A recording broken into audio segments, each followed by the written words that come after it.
विद्यार्थी मित्रांनो नमस्कार. मी डॉक्टर भारत यलगडाख, सहाय्यक प्राध्यापक, department of geography, KRTR, BH commerce, AM science, popularly known as a KTHM college.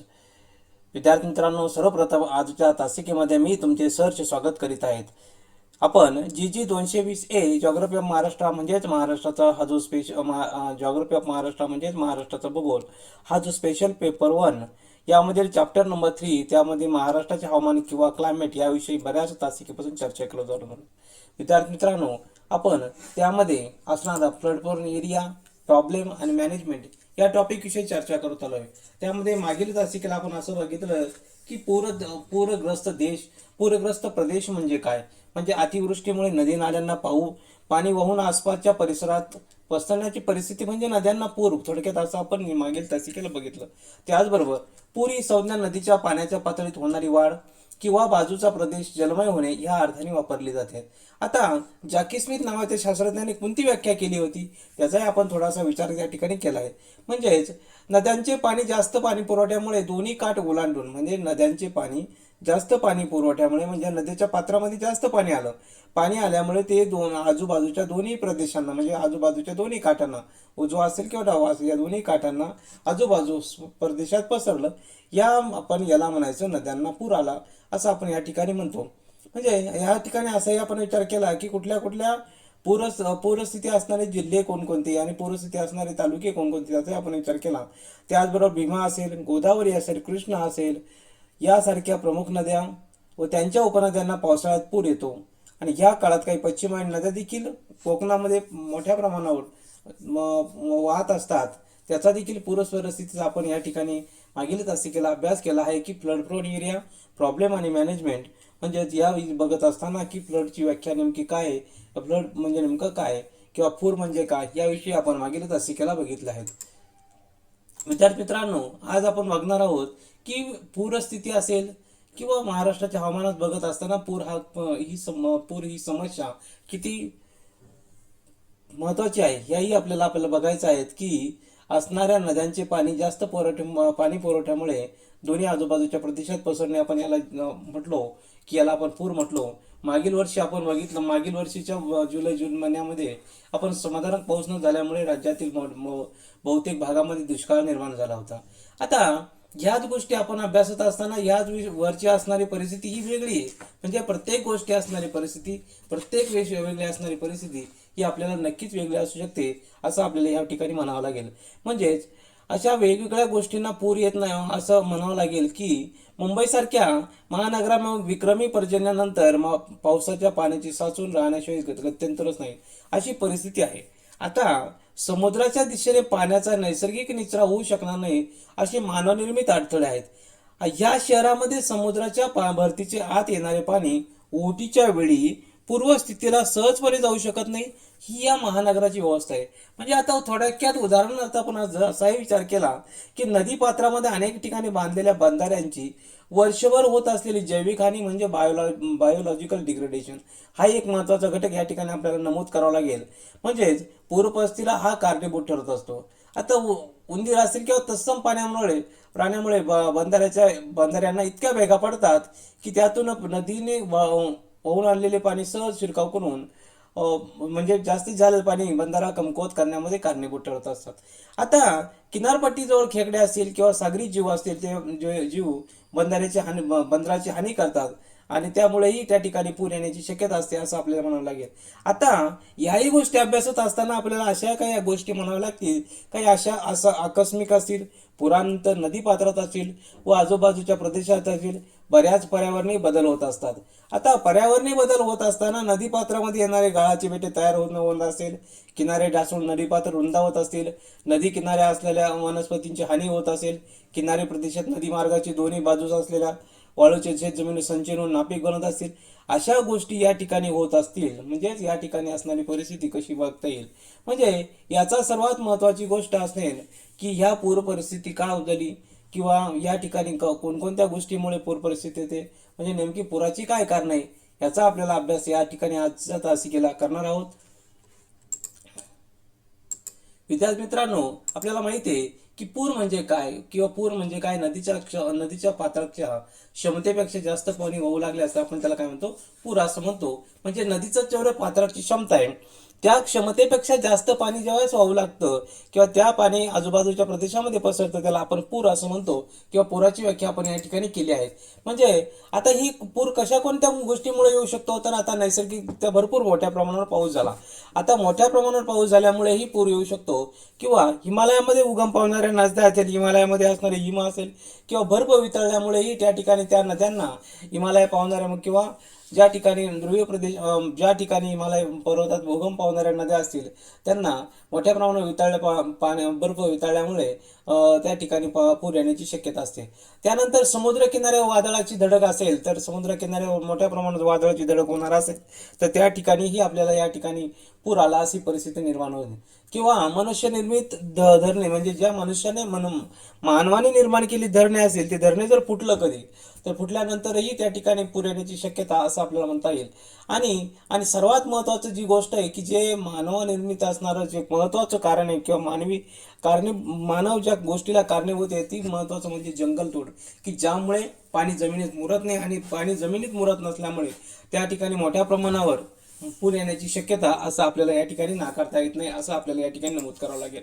आता शहरीकरण असेल, तसेच अभियांत्रिकी कामे असेल, जसे जमिनीबाहेर पाडे तसेच म्हणजे काढणे किंवा नदीकाठच्या संरक्षण भिंतीचे सरळीकरण करणे, याही गोष्टी आपण या ठिकाणी आपल्याला नमूद करावं लागतील. म्हणजे शहरीकरणाचा किंवा अर्बनायझेशन हा अतिशय महत्त्वाचा घटक आहे. या अर्बनायझेशनच्या घटकामुळेही मोठ्या प्रमाणावर पूर येणे ही परिस्थिती या ठिकाणी निर्माण झाली आहे असं आपल्याला म्हणावं लागेल. पूर ही एक नदी आहे किंवा किनाऱ्यावरील वरच्या पातळीवर पाण्याची अवस्था असू शकते की ज्यात सर्वसाधारणपणे पाण्याखाली असलेली जमीन म्हणजे पूरमय होत जाते.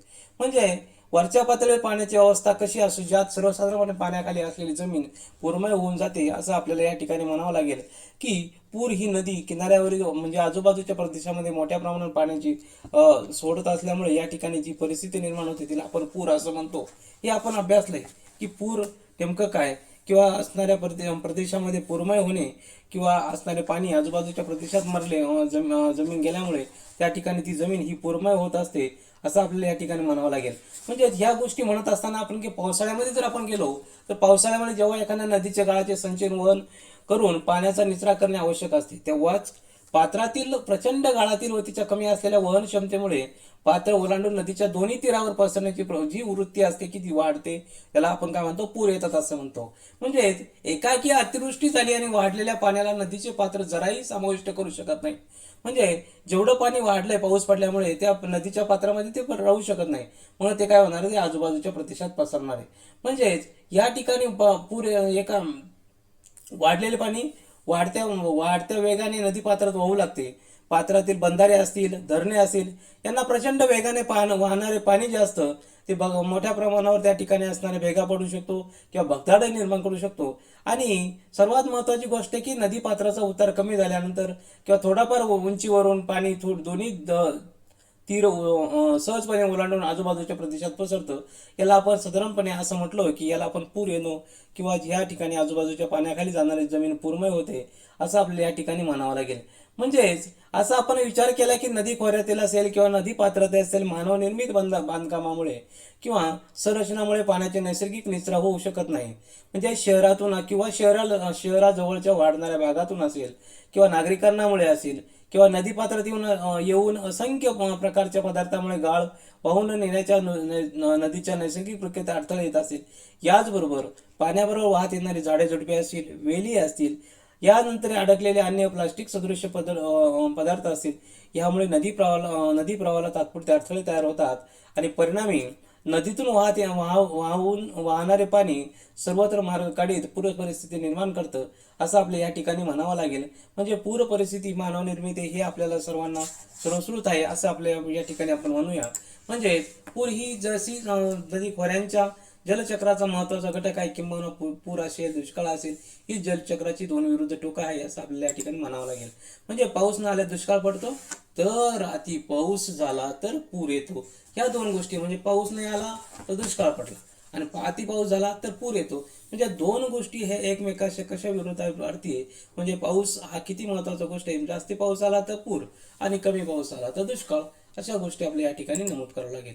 म्हणजे पूर हा जसा नैसर्गिक धोका आहे जो अतिपर्जन्याला प्रतिसाद देतो आणि जीवित किंवा मानवी हानी किंवा मालमत्तेची हानी करून मोठ्या प्रमाणाचं संकट बनवतो, असा हा म्हणजे नदी पाणी ही जास्त झालं तर काय परिस्थिती होते हे आपल्या या ठिकाणी अभ्यासला असं आपल्याला म्हणता येईल.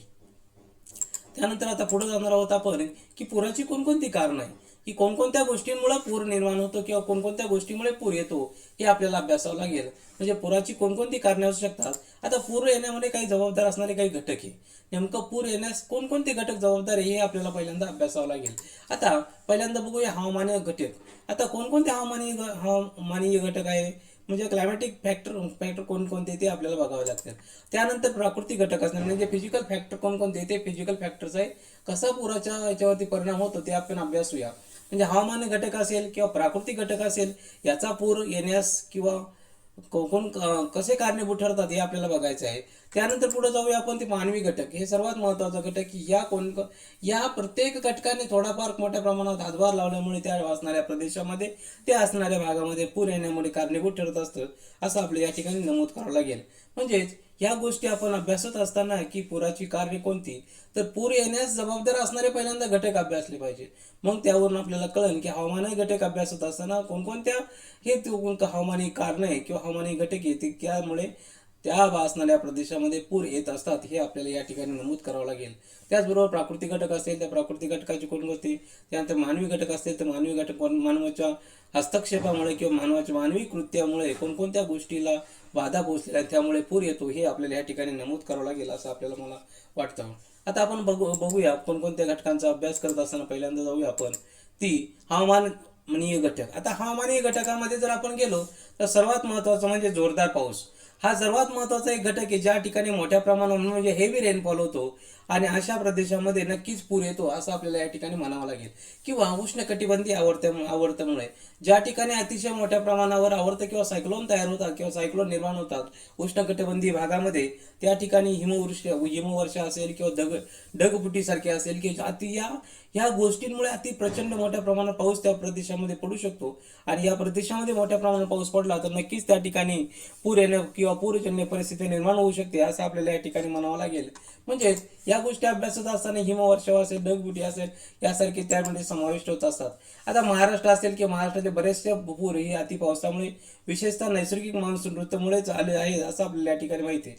म्हणजे महाराष्ट्रामध्ये जर आपण बघितलं तर मोठ्या प्रमाणात नैऋत्य मान्सूनद्वारेच पाऊस पडतो आणि त्यावरून बऱ्याच वेळेस भारतात असेल किंवा महाराष्ट्रात असेल हा नैऋत्य मान्सूनमुळेच पूर आले आहेत असे आपल्याला या ठिकाणी म्हणावं लागेल. आता त्यानंतर पहिला बघूया हवामान घटकामधला पहिलं कारण काय तर पहिला आहे जोरदार पाऊस किंवा जोराचा पाऊस किंवा अतिवृष्टी.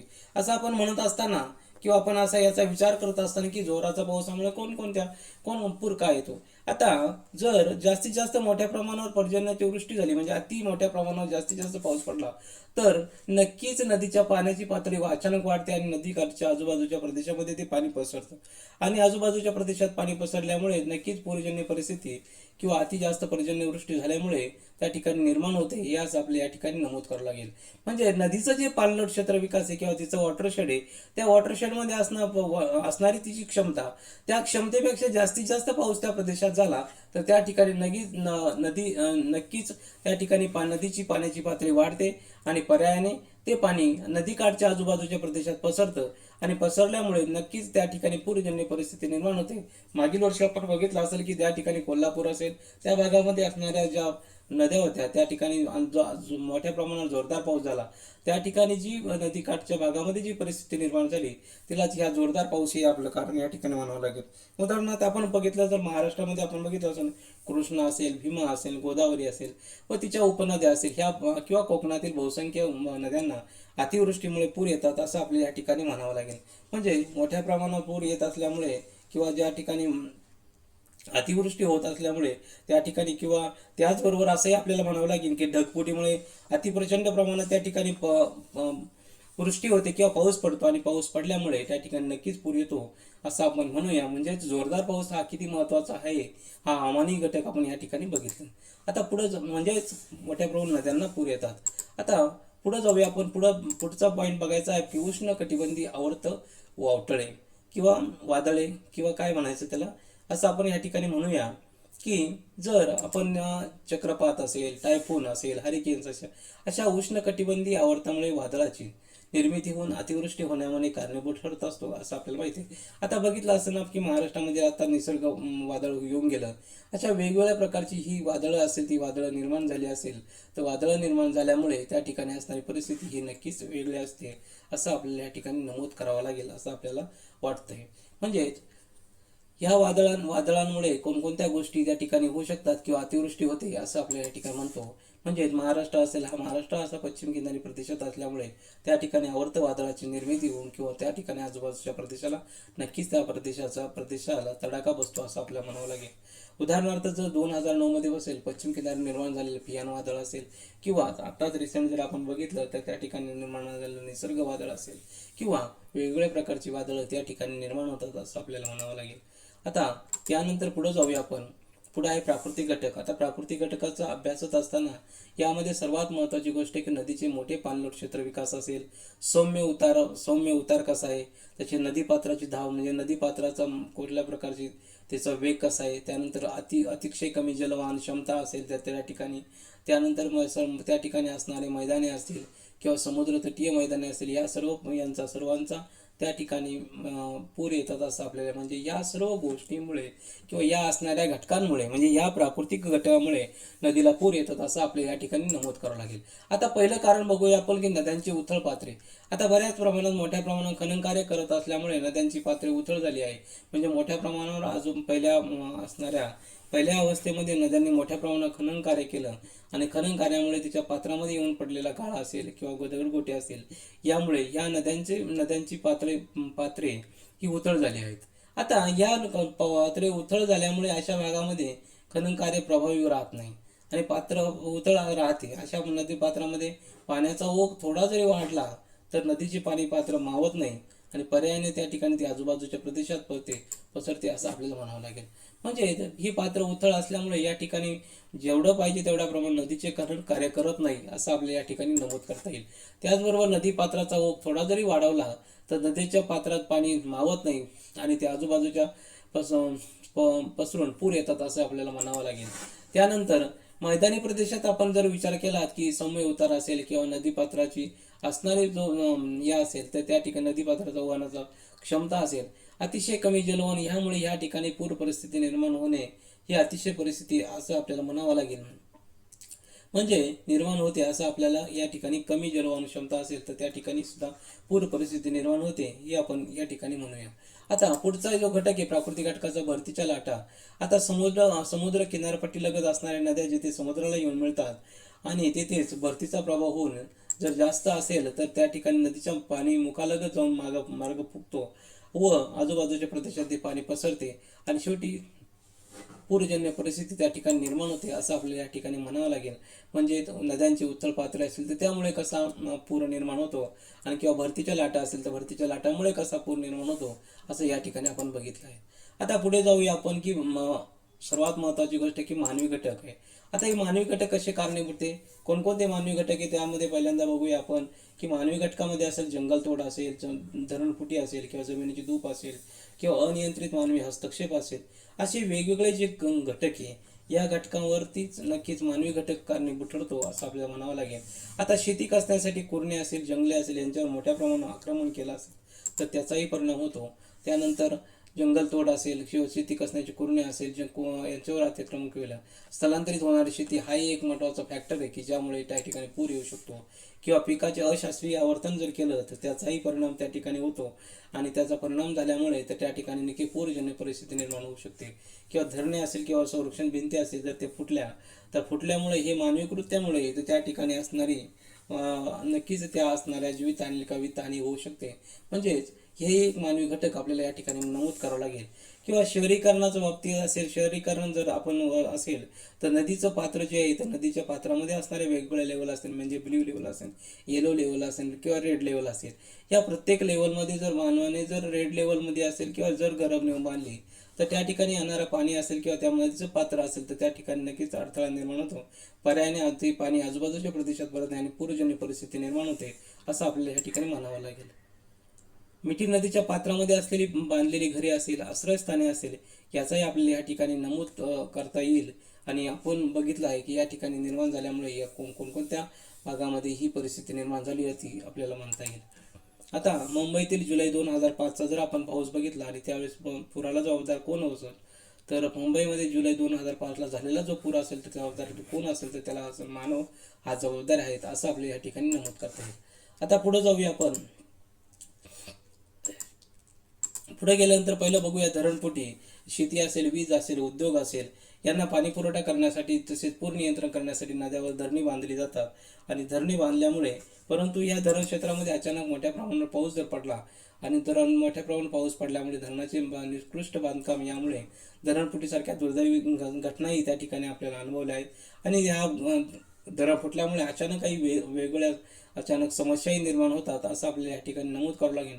म्हणजे धरणफुटी हे मानवाने निर्माण केलं असल्यामुळे आणि या सर्वात महत्त्वाची धरणफुटी झाल्यामुळे कोणकोणत्या कारणामुळे धरणफुटी होऊ शकते, तर त्या ठिकाणी जर धरणफुटीचं हे कारण जर झालं तर त्या ठिकाणी नक्कीच पूरजन्य परिस्थिती निर्माण झाली आहे, असं आपल्याला म्हणता येईल. त्यानंतर पुढे जाऊया जंगलतोड. आता नद्यांच्या उगम क्षेत्रामध्ये जर गेलो तर त्याच्या मोठ्या प्रमाणात वनछेदन नष्ट झालेलं आहे. वनछेदन नष्ट होऊन त्या ठिकाणी असणारी जमीन पाण्यात मुरण्याची असेल किंवा पाण्यात साठवून ठेवण्याची क्षमता असेल, तर त्या पाणी मुरवण्याची क्षमता याच्यामध्ये मोठ्या प्रमाणात घट झाली आहे. आता मुरवण्याच्या क्षमतेमध्ये घट झाल्यामुळे पर्यायाने ज्या जोरदार पाऊस पडतो त्या पर्यंत गोष्टीला अडथळा निर्माण होत नाही किंवा ते पाणी पर्यायाने वेगाने उतारावरून वाहत जाते आणि वाहत जाऊन ती नदी पात्रामध्ये येते. आणि नदी पात्राला अडथळा म्हणजे पाणी येत नसल्यामुळे डायरेक्ट त्या ठिकाणी मोठ्या प्रमाणावर पाण्याच्या प्रवाहामध्ये मोठ्या प्रमाणात वाढ होते. आणि हा जो पाण्याचा प्रवाह आहे, हा पाण्याचा प्रवाह मोठ्या प्रमाणात वेग निर्माण करतो. पर्यायाने तो वेग निर्माण होऊन आजूबाजूच्या प्रदेशामध्ये त्या ठिकाणी पाणी पसरते. पर्यायाने त्या ठिकाणी पूरजन्य परिस्थिती निर्माण होते, असं आपल्या या ठिकाणी म्हणावं लागेल. म्हणजेच ह्याही गोष्टी आपण या ठिकाणी म्हणजे जोरदार पर्जन्यवृष्टीमुळे उताराला अनुसरून वेगाने वाहून नदी पात्रात येते आणि त्या ठिकाणी लोंढा निर्माण होतो आणि त्यामुळे पूर येतो, असं आपल्याला म्हणता लागेल. अशा प्रकारे विद्यार्थी मित्रांनो, आपण पुढचे 2 कारणं राहिले की जंगलतोड असेल किंवा जमिनीची धूप असेल. जंगलतोड आणि इतर कारणामुळे जमिनीची धूप होते आणि नदीपात्रात गाळ वाहून आणल्यामुळे नद्यांची पात्रे उथळ बनतात. थोड्या अधिक सुद्धा उथळ पात्रात पाणी न मावल्यामुळे बाजूला पसरतात, ह्याचाही पूर असं म्हणतो. म्हणजे जमिनीची धूप सुद्धा हे एक महत्त्वाचं कारण या ठिकाणी आपल्याला म्हणता येईल. त्यानंतर अनियंत्रित मानवी हस्तक्षेप. म्हणजे मोठ्या प्रमाणात मानवाचा हस्तक्षेप झाल्यामुळे म्हणजे नदी काठ्यावरील मानवी वस्त्या असतील, विविध प्रकारचे टाकाऊ पदार्थ असतील, केत कचरा असेल, सांडपाणी असेल इत्यादीमुळे नद्यांची पात्रे अरुंद होऊन पूरजन्य परिस्थिती निर्माण झाली आहे असं म्हणता येईल. म्हणजे मानवी घटकांचा जर विचार केला तर मानवी घटकामध्ये असेल जंगलतोड असेल, धरणफुटी असेल किंवा जमिनीची धूप असेल आणि अनियंत्रित मानवी हस्तक्षेप असेल, याच सर्व घटकामुळे या असणाऱ्या प्रदेशामध्ये, आजूबाजूच्या प्रदेशामध्ये किंवा नदीच्या असणाऱ्या प्रदेशामध्ये मानवाने हस्तक्षेप केल्यामुळे त्या ठिकाणी असणारी जी परिस्थिती निर्माण होते त्याला मानवच कारणीभूत आहेत, असं आपल्या या ठिकाणी नमूद करावं लागेल. अशा प्रकारे विद्यार्थी मित्रांनो, आज आपण पूर असेल किंवा पूर निर्माण होण्यासाठी कोणकोणते घटक कारणीभूत ठरतात आणि त्या घटकामुळे कोणकोणती कारणे या पुराला कारणीभूत ठरली आहेत याचाही आपण या ठिकाणी आजच्या तासिकेला आपण विचार केला आहे. विद्यार्थी मित्रांनो, या आजच्या तासिकेविषयी कोणाच्या मनात प्रश्न, शंका निर्माण झाल्या असेल या ठिकाणी माझा ईमेल आयडी, त्या ठिकाणी आपण मेल करू शकता. विद्यार्थी मित्रांनो, पुढील तासिकेला आपण बघणार आहोत की हा जो पूर निर्माण झाला की ह्या कोणकोणत्या कारणांमुळे पूर निर्माण झाला, या पुराचे नक्कीच परिणाम कोणकोणते चांगले असेल किंवा वाईट असेल, म्हणजे थोडे विध्वंसक असेल किंवा विधायक परिणाम असेल, या विधायक किंवा विध्वंसक परिणाम पुढील तासिकेला बघणार आहोत. तोपर्यंत धन्यवाद. Thank you very much.